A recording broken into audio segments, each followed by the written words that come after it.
Ave Maris Stella. Hello and welcome back to Vatican II in a Year. This is your host, Father Matthew Schneider.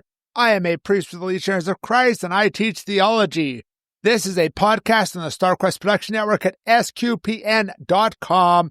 Today we are on day 257. We're covering Ad Gentes 20 on Everyone Has a Role in Sharing the Gospel. If you want to follow along, we have a reading plan and more details at sqpn.com/Vatican and frmatthewlc.com/Vatican. Yesterday we spoke about we need to work to form mission areas to established and self-sufficient local churches to move them from just being a mission to being an established church. Today we're going to continue this chapter 3 on particular churches, which remember just means like a local church, like the church in this diocese or this nation. And then the summary is that we should all be zealous for evangelism and culture and know the culture.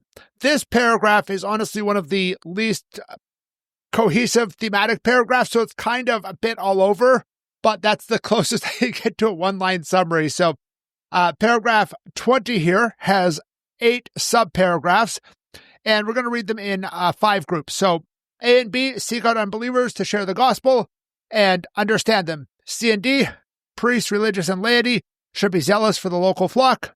E and F, help priests with refresher courses and good priestly life. G, some cultural adaptation can be allowed. And H, even young churches should partake in missionary work. So again, A and B are about seeking out unbelievers to share the gospel and understanding those unbelievers. So let's read it.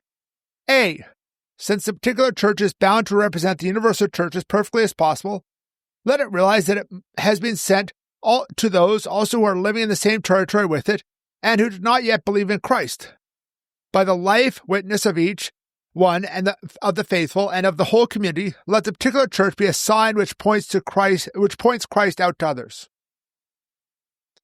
B, further, there is need of the ministry of the word so that the gospel may reach all. The bishop should be first and foremost a herald of the faith, who leads new disciples to Christ.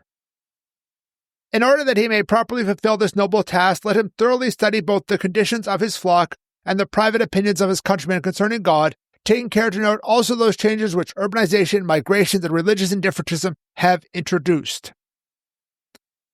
So this first subparagraphs are talking about how we need to have that connection between the local church and the universal church again.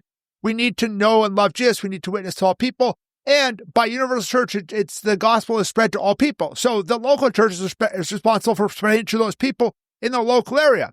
The Diocese of Worcester, Massachusetts is responsible for making sure everyone in Worcester, or at least as many people as possible in the Worcester Diocese, come to know, love, and serve Jesus. And so the same applies in a missionary territory as well.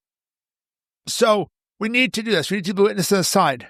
And who leads this effort? The bishop is the one who leads this effort. This is putting that authority, that importance on the episcopal role here, the bishop's role. And we need to try and understand their mentality. It talks about the bishop talking to his flock, talking to his countrymen, understanding situations, understanding how changes have happened. It mentions urbanization, migration, religious indifferentism. I would say also things like technology is changing the way people think mentally and things like that, where people using TikTok versus using other things, people are much less connected locally than they were, say, in my parents' childhood than, my niece and nephew's childhood, their grandkids' childhood, because so much is connected internationally. So that is affected, and that's more of a technology thing than anything else. And that is affecting how their mentality is, how they might be able to share the gospel with their classmates at public school is going to be different from how my parents could share the gospel with their classmates at public school. So, moving on to C and D. Priests, religion, and laity should be zealous for the local flock. C is about priests, and D just basically says religious and laity too. So let's read it. C, the local priests in the young churches should zealously address themselves to the work of spreading the gospel and join forces with foreign missionaries who form with them one college of priests united under the authority of the bishop. They should do this not only with the view of the feeding of the faithful flock and to the celebrating divine worship, but also the preaching of the gospel to those outside. Let them show themselves ready when the occasion presents itself. Let them, with a willing heart, offer their bishop their services for ministry work in distant and forsaken areas of their own diocese or other dioceses. D. Let religious men and women in the laity too show the same fervent zeal towards their countrymen, especially toward the poor. I kind of gave you the heads up before I read it, right? So D was very short, just basically saying, hey, religious and laity too. So priests need to have that zeal for the gospel. And in that zeal, we need to have that union between the missionary priests from outside and the local priests, especially in this process of transferring from a mission area to a established particular church. I know, for example, when I talk, I know most about what's now the Diocese of Cancun down in southern Mexico, because that's where my community has had a lot of our members, and it's been our mission territory. And there, slowly, they were getting more and more local priests. So the legionaries who were coming in from other parts of Mexico or from Europe or the U.S. or things like that, well, how are they going to integrate with these new local priests? Because you can create a lot of conflict with them, and it's very important to do this so that slowly, probably over decades and possibly like even up to a century, the local priests can fully take over, and then we can move on to work in other areas where the church needs our help. And so this is important. They need to feed their flock, they need to bring them God's word, they need to do all these things for bringing them to know, love, and serve Jesus. And the same thing for religious and laity.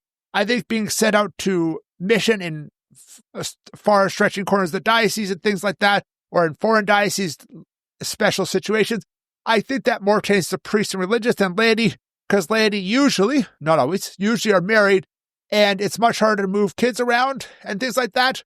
Like I would be much, kids have their school and they have all their friends in the school and things like that. And moving them around is much more difficult than, say, moving a priest or a community of 4 or 5 nuns who are teaching in a school or something like that. So moving on to E and F, help priests with refresher courses and good priestly life. So let's read it.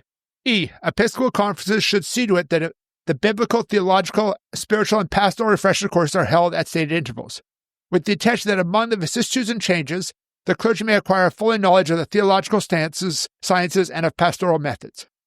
For the rest, those things which this council has laid down, particularly with the decree on the life and work of priests, should be religiously observed. So, 2 quick notes. Remember, Episcopal conferences means bishops' conferences. Canada and the U.S. use the Canadian Conference of Catholic Bishops, the United States Conference of Catholic Bishops, CCCB, and USCCB. As the term, the Episcopal just means bishop as like an adjective, bishoply or whatever. And the decree on priests is the next document we're going to read, Presbyterium Ordinis, the decree on the life and work of priests. They were both approved on December 7th, 1965. I tried to do the best of putting them in order of decree date, and it looked like they were signed in that order on the same day, but they are on the same day. So that idea of which decree they're talking about is pretty clear, and we'll cover that right after this one.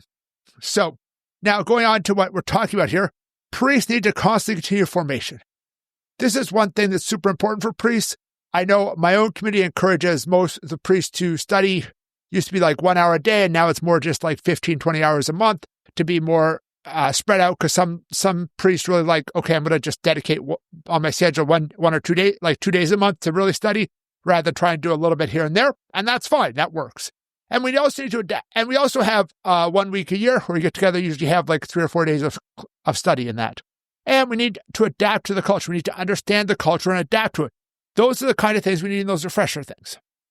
And finally, that idea of Vatican II is just the universal norms, like the decree on priests, apply also to missionaries like this. So let's move on to G, which is talking about some cultural adaptation can be allowed.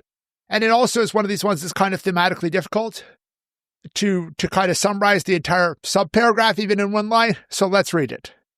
G, in order that this missionary work of the particular church may be performed, there is need of qualified ministers who are to be prepared at due time in a way suited to the conditions of each church. Now, since men are more and more banding together into associations, it is very fitting that the Episcopal Conference should form a common plan concerning the dialogue to be held with such associations.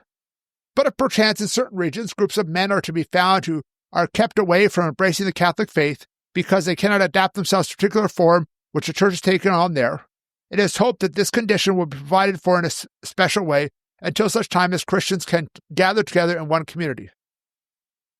Let individual bishops call to their diocese the missionaries whom the Holy See may have on hand for that purpose, or let them receive such missionaries gladly and support their undertakings effectively. So the first thing in this paragraph is that we need qualified ministers. We need them adapted to the local circumstances and things like that. That's very obvious. That's a point that's being repeated throughout this document. And here they talk about dialogue with other groups. And they talk about associations here. It's not 100% clear what they mean by associations, but we often have cultural groups or quasi-religious groups and things like that, and how we dialogue with them, how we work with them to try and inculturate the gospel is important. And one of the things that gets in the last half of this paragraph that's important is this idea of certain people may have a different culture not fit in the local church. This is also things like, for example, in the United States, when a lot of the immigrants would come, they would come with a priest, and they would come with a Polish priest or a German priest or an Irish priest who would speak their local language. And slowly they integrate into the United States. But you'll sometimes have situations where there's two tribes and the people want to be Christians and they have a kind of universal brotherhood in the abstract, but they're still not fully converted to be ready to worship in the same church as the other tribe or something like that. And so you need to think about how you're going to do that, or how with a group that migrates to another country and has a different cultural way of mass, how you can do that. For example, in the U.S., we don't have liturgical dance, but if a bunch of Nigerians come to your parish or to some city, well, they have a church that celebrates Mass the way they do in Nigeria with liturgical dance seems appropriate, and we need to think of how we do that as a church. And so this is this idea of how we get missionaries to reach out even to these people so that they can really live the faith as they understand it, even if it's not how it's usually understood in the local area. So finally, we get to H, which is about young churches also participating in missionary work. It's not just the established hundreds of years old churches that do it. So let's read it. H, in order that this missionary zeal may flourish among those in their own homeland, it is very fitting that the young churches should participate as soon as possible in the universal mission work of the church, and send their own missionaries to proclaim the gospel all over the world, even though they themselves are suffering from a shortage of clergy. For the communion with the universal church will be somehow brought to perfection when they themselves take an active part in missionary zeal towards other nations. I think this is pretty straightforward, and it's really encouraging to send missionaries, even a young church that's just converted a generation back, that they can do it, and it can encourage zeal there to bring about even the conversions there, even though that person up there, the idea that, so-and-so left this country and went to the other part of the world to spread Christianity. Okay, well, Christianity must be serious, and I might think about that right more now because than I would before, where they're all just kind of here. And this also shows us wider communion with the universal church, and that's an important aspect of Christianity, this universality of the Catholic Church, Catholic being universal, the Christian Church. So that concludes today. Thank you for listening to this episode of Vatican II in a Year. This is a listener-supported podcast, and you can donate to help StarCrest Bruce at another great podcast at sqpn.com/give. You can give one-time monthly to join the StarCrest Patreon. Tomorrow we're going to continue with the next paragraph of Ad Gentes 21 on the lay faithful have a mission to evangelize. Please join us then to learn more about Vatican II, which can provide a blueprint for the Catholic Church. Go to sqpn.com/Vatican, frmatthewlc.com/Vatican, or Vatican SQPN on Facebook and X for more information on the podcast, such as playlists for individual documents and a reading plan. Amen.